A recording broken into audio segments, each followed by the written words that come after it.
Challenge. Belum je. Kita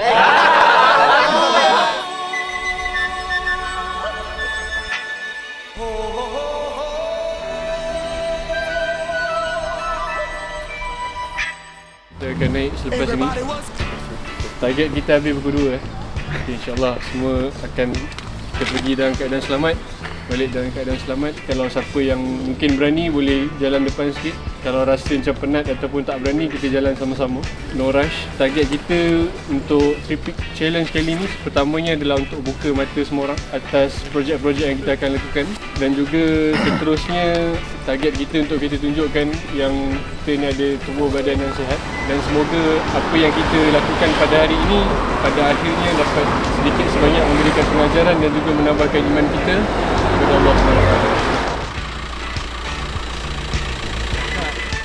Assalamualaikum. Kita tengah hiking Snowdonia. Kita nak kumpul duit untuk humanitarian aid. Jadi tolonglah donate. Jumpa di puncak insya-Allah.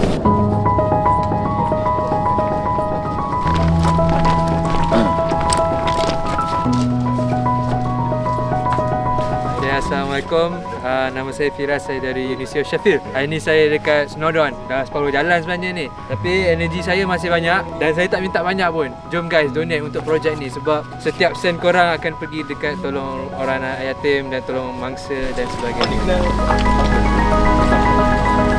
Saya Muhammad Darul Syamsyah daripada University College of London. Saya Muhammad Azmi Safwan dari University of Sheffield. Kami mewakili projek Langkah Sandakan. Tolong donate Supaya kami dapat membantu mereka yang memerlukan di kawasan Sandakan, Sabah.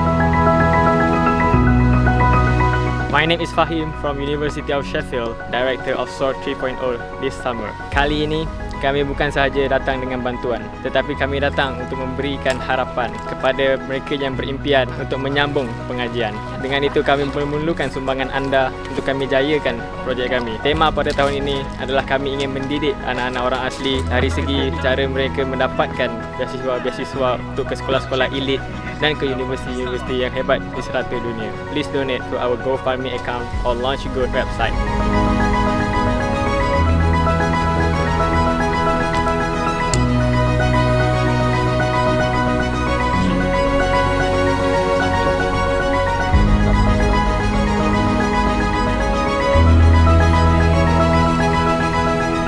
Tripik Challenge. It's alright.